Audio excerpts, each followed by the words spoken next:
What is up, everybody? Welcome back to the channel. I want to talk through a recent Ask Me Anything that the Moonbreaker development team hosted over on r/games on Reddit. There is an amazing communication team behind this, and it's not just from their comm leaders and things like that. It is literally from every member of their dev team. So you'll have people from the community, the game director himself, people from actual game processes, engineers. Their Discord's always very open, and they're willing to talk about anything with the game, and they are super just honest about feedback and also just giving you full details for whatever it is that you're asking, really. I mean, they are fully honest, which is really refreshing to see. They have no one over their head saying you can't say this, you can't say that. They really will share everything. So this Ask Me Anything is extremely important. If you're a fan of Moonbreaker, if you're a fan of where the game's going to go, there are a lot of changes coming, and they're coming very soon. So you definitely want to watch this video to the end because there's a lot of stuff in here. I'm going to give you a bunch of different highlights from the AMA, and hopefully you'll find some of this interesting, but also some of it very promising. So up first, a lot of questions were asked about season pass experience. So if you've been playing, the season pass takes a long time to finish. I think they shop for like 200 hours or something. It's only 4 months, so it's not a lot, and not everyone's going to play that much. And if you paint, you don't get any experience. So a lot of questions were asked. Hey, this is kind of ridiculous. We're not finishing this pass. Well, Yui from the community team, he responded where they're going to be tweaking this season pass experience going forward. They've heard a lot about it, and they think it needs to be tweaked. So they're going to be doing that and talking about it soon once we've finalized the details. But the game director, Flayra, has said they felt that as well. They're going to be making some adjustments for our October patch. Now, I want to say they referenced this October patch multiple times. It's really late October or early November, so it's going to be either late October or early November. But we have this patch coming, and it's massive. Then they reference daily and weekly quests or something they really want to do. They just haven't gotten to them yet. So this is another way. Now I think this is just going to be reducing the season pass experience or just increasing how much you earn. Will be the small tweak they can make first. But quest would be really great to have in this game, so you actually have something that you're working for to gain additional experience, a reason to play. It'll get you to try different units, try different modes, etc. So I think they'll get to that point at some point, which is great. A lot of questions were asked about the RNG and the draw mechanics and the CCG mechanics and, ship assist are random, the units you draw are random, etc. And this is where the first absolutely massive change comes in. So someone posted a real long write-up discussing it. So Flavor comes in, who again is the game director, and just says, when we first prototyped this game, it felt like a mix of a CCG and a tabletop game. But now, after seeing what people are liking or not, it's becoming very clear that they're a tabletop game. They want to lean into that promise of miniatures. So they are removing the RNG in your bridge and removing the whole card draw aspect in our next patch. Again, late October, early November. This changes the game fundamentally, and it really lets you fully plan out, okay? So this is pretty insane, and I'll go down just to give you full details, because again, this is how open this team is. They give you, okay, look, we're already changing a major portion of the game. Well, how exactly? Okay, here, we'll tell you. Your roster is now cut down to 8 units. So previously, rosters were 10 units large. Now they're going to be 8 units, but you start with all of those units in your hand. So there is no hand. You don't reinforce anything. You don't reinforce is getting removed from the game where you draw one of your units. Nope, you just have your army ready to go. You can play them in any order you want. The game feels awesome, they say. So that is a massive change. I'm going to be making multiple videos just on that topic alone because this is absolutely insane. But essentially, the game's changing a lot. This means that some champions have to change. That reference, obviously, a ship assist that just says reinforce no longer makes any sense because reinforce is being removed. I'll go into a lot more detail when I get into breaking that gameplay down because this is a massive change, and I'll talk about that later. But I want to get through this with just different topics of the AMA in general. So ship assist were a huge thing that was discussed as well. People are unhappy with ship assist being random, unhappy with them being overpowered, underpowered, etc. So this is a bigger issue, but they're looking into removing that as well. So they talk about even possibly getting rid of ship assist, which is kind of crazy. But they don't want to have a stale meta. He's referenced this before. This is again Flayra talking about he hopes ship assists are kind of a option to freshen the meta, make every game feel a little bit different other than just playing your units doing this. And I, for one, really like that. I like a little bit of a RNG factor in the game. Now, I do think the card draw mechanic was too much RNG, so I think that's a huge plus change. Removing ship assist makes me a little bit less excited because I do enjoy some of them, but I do think they could use some tweaks. Um, but the change that's coming is they're rebalancing the assists that are overpowered and boring. So they are rebalancing Orbital Strike, Cinder Infusion, Plink, and Stowaway. So obviously, again, this is going to be late October, early November, but Stowaway is the one that just says Reinforce. Obviously, that has to get changed. Plink is a very polarizing, a 1 damage or 1 heal. Cinder Fusion just gains 2 Cinder, and Orbital is, the massive 3 damage everywhere. So they're just changing a few of these. Some of these might be tweaks, completely changed, etc. So we'll see in that patch. They didn't give exact details of what's going to happen, but they talked about these 4 that are going to be changing, which is cool. Camera operation, talked about a little bit. When you're in the game, you can't rotate the camera fully. You only can go 20 degrees to the left or right. Well, that's changing and going up to 60 degrees. So you'll be able to significantly move your camera behind. It'll let you take cooler pictures in game, but also let you really line up some shots, line up cover a little bit better yourself, and see who can see who in line of sight and things. So that's a really nice little small change that will go a long way. So monetization and daily quest was a massive, massive topic. We've covered it on the channel about monetization in general with this game. I haven't had nearly as big of a problem as a lot of people have. I've spent $30 on the game. I've had everything I could want. All the units I unlocked right away. There's no loot box system that's really bothering me, etc. But clearly I am in the minority, and people are very, very angry at this game, or just getting the wrong idea right when they just look at the sales model and they see all these things. And there are some things that I thought were bad, like the XP on the season pass is really slow. I don't like metallic paints being locked that far down the season pass, etc. But they discuss, yep, we've heard a lot of feedback. They're trying to reevaluate the intent of the model and just reevaluate everything. And they've already removed contracts. You can see more on that. You can see more on that on my video that I've made talking about removing the contracts, which is just a few videos back from this one. But they do say further adjustments are coming, and they'll be announced soon. I think that's pretty cool. Flair also comments in here, and this is from Don. She's in the Discord as well, community manager. She's great.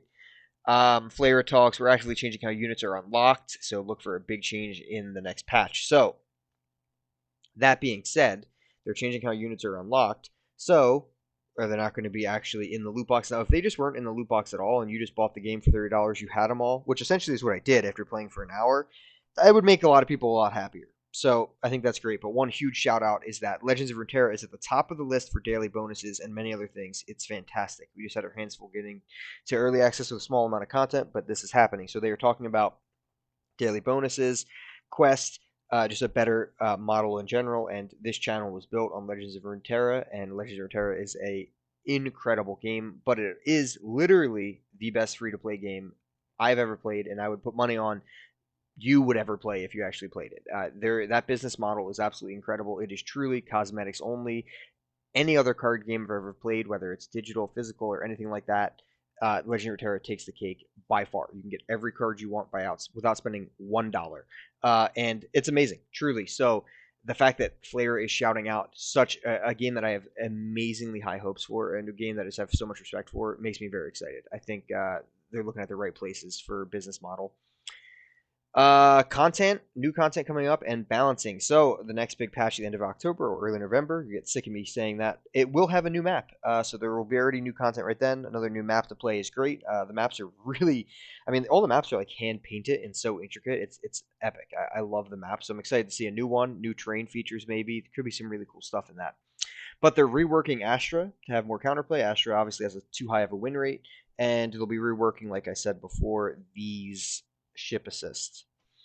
So going into Astra a little bit further, again, this is now from a gameplay programmer, which is cool that you're seeing people from the community team, people from obviously the game director himself, now a gameplay engineer. Astra, as well as several of the ship assists, are actively being re-implemented and will release with our next update. So again, that's soon. If these changes don't quite hit the mark, they'll keep iterating. This is a live team. This is a live game, so they're going to keep changing as they go through things.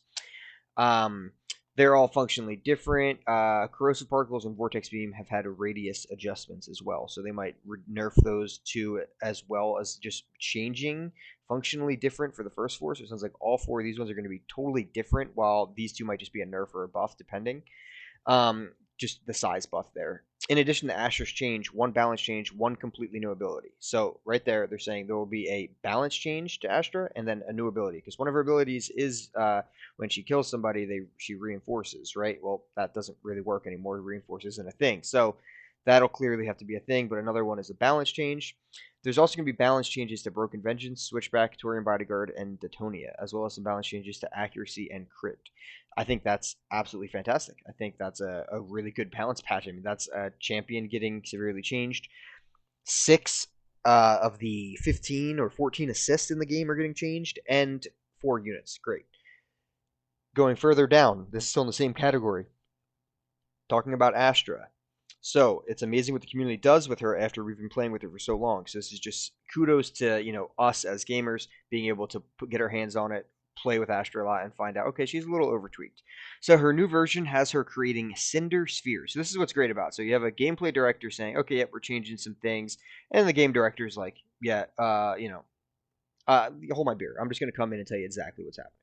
Cinder spheres, which give cinder when someone picks them up. Anyone. So they start at 1 cinder and then they grow to 2, then the next turn to 3. She can have a max of 3. So she is essentially creating a bunch of cinder spheres around the map, which can be picked up by anyone. So her new ability will be creating a cinder sphere, which will give you cinder if you pick it up, but they also grow. So you put it on the table, you can pick it up that turn, you get +1 cinder. Put it on the table, you pick it up the next turn, you get +2. Wait another turn, then you can get +3. She only can have 3 spheres out, so obviously you can place these like behind yourself, so then you can try to make sure you get them. But there's a lot of counterplay because your opponents can go and try to get them as well. I think that's a really really cool ability. Her Into the Breach still works similarly, but she has to be touching the units, which reduces the reach impact of those units. So I think that's a really really sweet nerf a little bit. So her ability to just automatically give or really give ready or unstun another unit is extremely powerful. You summon a really good unit, let it activate the first turn. That's something nothing else in the game can do other than with charge.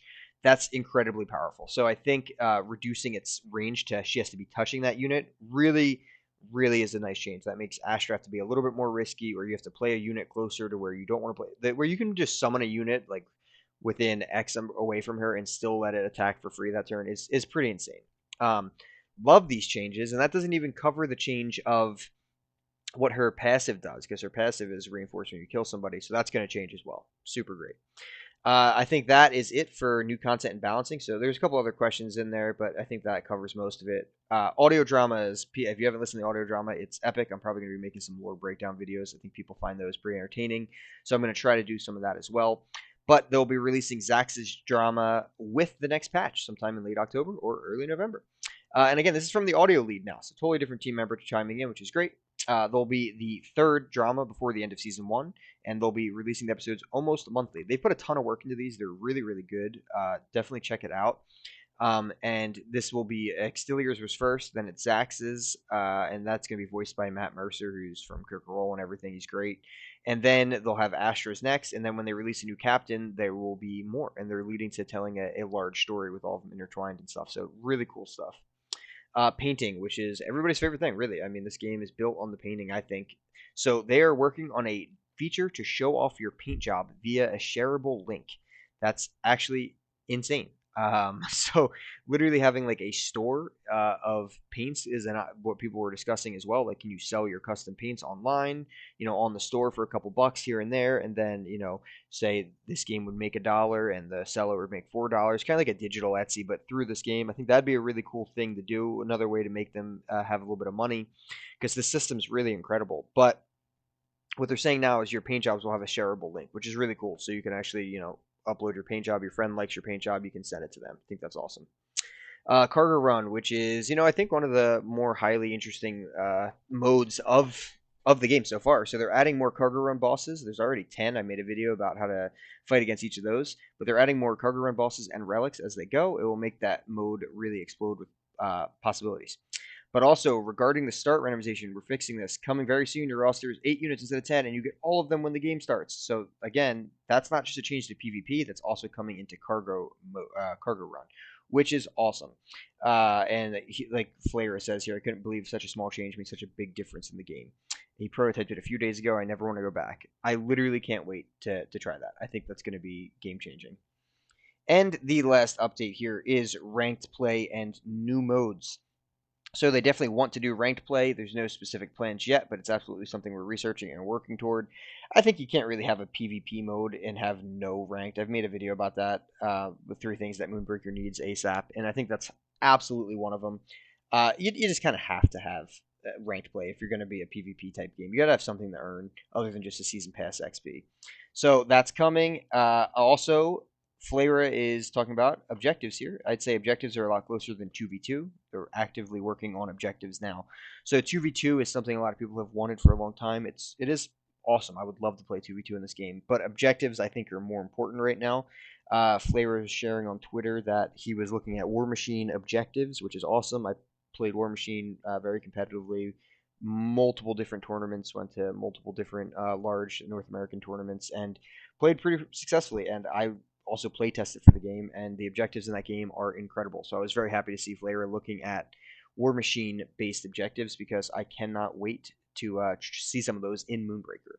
So that's actually it. That's every highlight that I found super interesting from this Ask Me Anything. A little bit of a longer video, but this is much needed. These are some massive, massive changes, and they're coming very soon to Moonbreaker. So if you want to stay updated on everything Moonbreaker, tune into this channel as much as you can. Leave a subscription. Make sure you hit the bell. You know when we post a new video here, and hopefully you enjoyed the video.